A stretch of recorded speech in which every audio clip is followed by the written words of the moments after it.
শুরু হয়ে যাবে উন্মাদের মতো। প্রভু গো, এত সুন্দর তেলাওয়াত জিন্দেগিতে কোনোদিন শুনিনি। আল্লাহ বলবেন থামো, এর চাইতে মধুর তেলাওয়াত শুনবে কি? আল্লাহ এর চাইতে আরো মধুর কণ্ঠস্বর আছে কি? হ্যাঁ, অগ বিশ্ব নবী, অগ প্রধান অতিথি, আমি আল্লাহ আপনার কাছে কোরআন নাজিল করেছিলাম, সেখান থেকে আপনি সূরা ইয়াসিন তেলাওয়াত করুন। আল্লাহ নবী শুরু করবেন, ইয়াসিন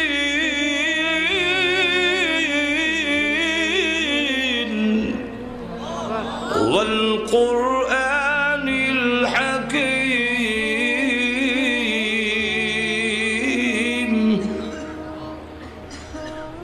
জান্নাতীরা তাকায় দেখবে দাউদ আলাইহিস সালামের কণ্ঠস্বর থেকে বিশ্বনবীর কণ্ঠস্বর আরো 1000 গুণ বেশি সুন্দর শোনা যায়। সব একবারে উন্মাদই। আল্লাহ ডাকতে বললেন, জান্নাতীরা এত মধুর কণ্ঠের তেলাওয়াত জীবনে কোনোদিন শুনেছে কি? না গো প্রভু, শুনি নাই। এর চাইতে মধুর তেলাওয়াত শোনার ইচ্ছা আছে কি? হ্যাঁ, আরো মজা। হ্যাঁ, আল্লাহ আরো মজা আছে। হ্যাঁ, জীবনভর আমার দেওয়া কণ্ঠস্বরের আওয়াজ শুনেছ। আল্লাহ রাব্বুল আলামিন বলেন, জীবনভর কণ্ঠস্বর যা শুনছো আওয়াজ, এটা সব আমার দেওয়া। কার দেওয়া? আরো জোরে কান, আমি আল্লাহর দেওয়া। এখন আমার কালাম শুনছো অন্যের কণ্ঠে, অন্যের জবান দিয়ে, আমার কাছ থেকে তো শোনোনি। অত জোরে কান না। দুনিয়াটা শূন্য এরকম। আল্লাহটা যে কিরম হবে এটা বুঝাইবার কোনো ভাষা, হাঁটো ধরে কেন ভাষা। আমেরিকাতে একবার একটা কনফারেন্স হয়েছিল সর্বদলীয়, এই সময় এরশাদ সাহেব ক্ষমতায়, কথা বুঝেন। তখন সর্বদলীয় সব দল থেকে একজন হুজুর দাওয়াত দিছে, 10 মিনিট বা আধা ঘন্টা টাইম, এর ভিতরে তার ধর্মীয় গ্রন্থ তেলাওয়াত করবে। আমরা দেখব কার কোন ধর্মীয় গ্রন্থের কি পরিমাণ আসর প্রভাব। তো সব ধর্মের লোকেরা আসলো, 10 মিনিট টাইম বিচারক মন্ডলীরা আছে, তারপরে রেড সিগন্যাল দেওয়া হবে, লাল বাতি আছে, টাইম মানে শেষ হয়ে গেলে লাল বাতি জ্বলে উঠবে, আপনি শেষ, হাঁপবেন, আর বলতে পারবেন না, শেষ। এমন দেখা গেল এই অবস্থায় মুসলমানের পক্ষ থেকে দাওয়াত দেওয়া হয়েছিল কারি আব্দুল বাসেত। কারি আব্দুল বাসেত রহমতুল্লাহ আলাইহি যখন দাওয়াত দিল, তো সকলে টাং টুং বাড়াং বাড়াং যা করবার করছে, মানুষ লড়বে দূরের কথা, একটা মশাও লড়ে না। এবার আইলো কারি আব্দুল বাসেতের নাম। কারি আব্দুল বাসেতের নাম যখন আসলো, তখন তিনি দেখা যায় মোশন করতে করতে, কারি সাহেবরা দেখছেন না, খালি শাস্তে শাস্তে সময় শেষ। লক্ষ্য করে দেখেন যে আল্লাহ নবী বিশ্ব নবী রাহমাতুল লিল আলামিনের কণ্ঠস্বর, আর বইটাও আমরা বুঝবার কোনো উপলব্ধি নাই। তো কারি আব্দুল বাসেতটা, তো কারি আব্দুল বাসেতের ক্যাসেট এখন হওয়া যায় মাঝে, এখন ঠিক কিনা। তো দেখা গেল 1 মিনিট গেছে খালি মোশন ধরতে ধরতে মুসলমান যারা আছিল এরা কয়, ও খেলে গাই যাও। আর এই মোল্লারে খেলে দাও দিছে, আর মোল্লা ভাইছিল না দেশ যে টাইমের গুরুত্ব বুঝে না। এরপরে দেখে আবার ধরছে কানো, দুইটা যে হাত করছে, আরো 1 মিনিট নাই, বেটা শ্বাস লইতেছে, পেট্রোল লইতেছে। তখন সব মুসলমান মাথা নিচের দিকে দিয়ে কয়, আহা, ইজ্জত নিয়ে আজকে যাওয়া সম্ভব না। এই 2 মিনিট গেল তো বেটা খালি প্রস্তুতি হইতে। এখন দেখা যায় বেটা খালি টান দিছে, বিসমিল্লাহির রহমানির রহিম।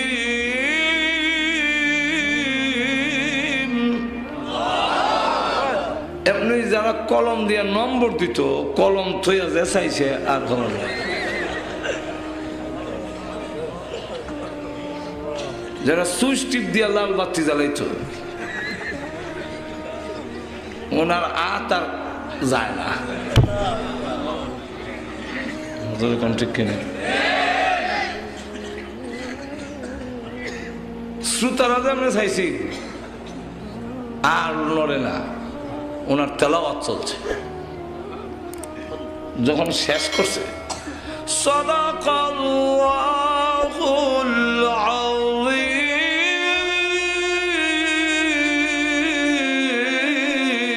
আযীম, সকলে কয় মনে হয় 10-20 মিনিট গেছে, চাই দেখে না কয়েক ঘন্টা তেলাওয়াত চলছে, খবর না। উনি স্টেজ থেকে নেমে যাবে, শত শত খ্রিস্টান যুবকেরা দাঁড়ায় গেছে, ও কালে আব্দুল বাসির কোথায় যান? আর যায় না। আরো পড়েন, আমাদের দিল চেঞ্জ হয়ে গেছে।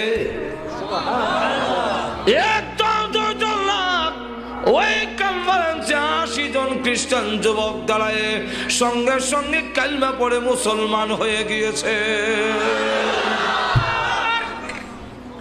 চিন্তা করে আল্লাহর তেলাওয়াত কিরকম হবে। আল্লাহ তখন সংক্ষেপ করিলেন, শেষ করুন দিত না। আল্লাহ তখন ডাক দিয়ে বলবে, জীবন আমি আল্লাহর দেওয়া কণ্ঠস্বর, আমার কথাগুলো শুনেছ আব্দুল বাসিত, আব্দুল সত্তার, আব্দুল গফফারের জবানে। আমার কথাগুলো আমার জবান থেকে শুনোনি, আমার কণ্ঠে শুনো নাই। আজকে আমি আল্লাহ নিজে তেলাওয়াত করে শোনাবো। আমরা পড়ি আর রহমান, আল্লাহ ওই দিন সূরা রহমান শুরু করবেন, কিন্তু আমরা পড়ি আর রহমান। আল্লাহ একটা শব্দ বাড়াইয়া বলবেন, আনার রহমানু আল্লামাল কুরআন খালাকাল ইনসান।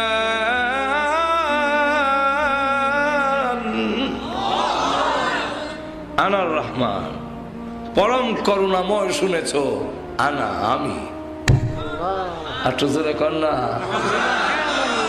ওই দিন তেলাওয়াত চলবে, মানুষগুলো অজ্ঞান হয়ে পড়ে যাবে।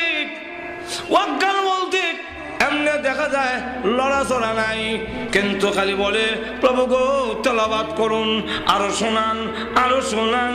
আল্লাহ রাব্বুল আলামিন তেলাওয়াত করতে থাকবেন। শত শত বৎসর চলে যাবে, হুরপুরীরা সিরিপ লিখবে, টুকা লিখবে, সিরিকুট লিখতে থাকবে। আল্লাহ মাহফিল সমাপ্ত করুন, আর না হয় আমাদের স্বামীগুলোকে আর জিন্দেগিতে পাবো না। আল্লাহ রাব্বুল আলামিন মাহফিল সমাপ্ত করে বলবেন, ওঠো জান্নাতীরা, যাও আপন আপন বাড়িতে। এমনি জান্নাতীরা উঠে যখন নাকি বুড়াকে সরায়া জান্নাতের ভিতরে ঢুকবে, হুরপুরীরা মাথা থেকে পা পর্যন্ত বড় চোখ দিয়া তাকায়। এমনি বলে, কেন তাকাও? এইভাবে আমার দিকে তাকাও কেন? আমি না এই বাড়ির মালিক, আমাকে চিনতে গিয়ে অসুবিধা হচ্ছে নাকি? হুরপুরীরা ডাকতে বলবে, হ্যাঁ চিনতে অসুবিধা হইতেছে। কেন অসুবিধা হয়? আগে যা সুন্দর ছিলেন গো, আল্লাহর মাহফিলে অংশগ্রহণ করার পরে আল্লাহর তাওয়াজ্জু ডাইরেক্ট তোমাদের উপরে পড়েছে, আল্লাহর দৃষ্টি ডাইরেক্ট পড়েছে। এই কারণে আগে যা সুন্দর ছিলে এখন দেখা যায় আরো কোটি গুণ বেশি সুন্দর হয়ে গেছো। এই সূরা রহমান আপনাদের সামনে তেলাওয়াত করলাম। আল্লাহর রাসূল বলেন, প্রত্যেকটা জিনিসেরই একটা সুন্দর আছে। কোরআন শরীফের সুন্দর হইল সূরা রহমান, এবং এই সূরা অত্যন্ত গুরুত্বপূর্ণ। আল্লাহ রাব্বুল আলামিন এই সূরার মধ্যে অসংখ্য অগণিত নিয়ামতের কথা তুলে ধরেছেন, এবং 30 বারের মতো এই সূরায় উল্লেখ করেছেন। فبأي آلاء ربكما تكذبان। তোমরা কোন কোন নিয়ামত, উভয় জাতি, জিন জাতি এবং মানব জাতি, আল্লাহর কোন কোন নিয়ামত অস্বীকার করবে? আল্লাহর একটা নিয়ামতকেও আমাদের অস্বীকার করার মতো কোনো ক্ষমতা আছে কি? আর তো জোরে হা না কন।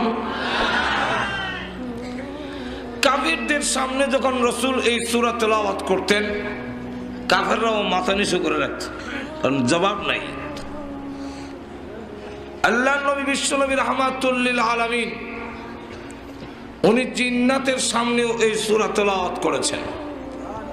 আব্দুল্লাহ ইবনে মাসউদ রাদিয়াল্লাহু আনহু থেকে বর্ণিত হাদিস, রাসূল আমাকে একটা দাগের ভিতরে দাগ দিয়ে রেখে দিলেন, আর হুজুর একটু দূরে সরে গেলেন, যার আওয়াজ আমি শুনতেছি রাসূল কোরআন তেলাওয়াত করতেছেন সূরা রহমান, জিনদের এলাকায় চলে গেলেন।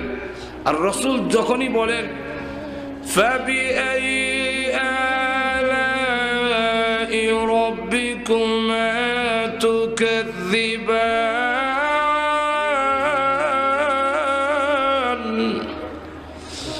সমস্ত জিন্নাতেরা একসাথে সমস্বরে আওয়াজ দিয়ে বলে লা নুকাযযিবু বিশাই ফালাহুল হাম, আমরা আল্লাহর একটা নিয়ামতকে অস্বীকার করি না, বরং সমস্ত প্রশংসা একমাত্র আল্লাহ।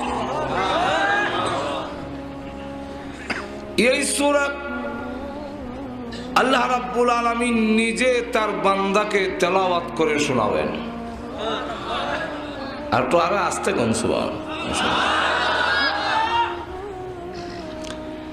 আল্লামা ফকি আবুল সামারকান্দি রাহমাতুল্লাহ আলাইহি তানবীহুল গাফিলিন, আল্লামা আবুল হাসান রওজাতুস সালিহিনে বর্ণনা এনেছেন, জান্নাতের ভিতরে আল্লাহ জান্নাতীদেরকে জিজ্ঞাসা করবেন, আমি যা যা কোরআনে বলেছিলাম তা কি তোমরা পেয়েছো? সকল জান্নাতীরা বলবে আল্লাহ কোরআনে যা শুনেছিলাম এই দিবে, জান্নাতে এসে তার চাইতে ৯৭ গুণ বেশি পেয়েছি। আল্লাহ রাব্বুল আলামিন বলবেন আর কিছু চাবে কি? আর কিছু চাওয়া এবং পাওয়ার বাকি আছে কি? আর কিছু রয়েছে?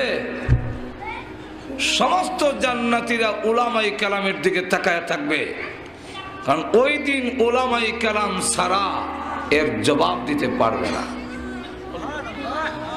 তাহলে বোঝা যায় উলামায়ে কেরামের নেতৃত্ব দুনিয়াতেও চলে, জান্নাতের ভিতরেও চলবে।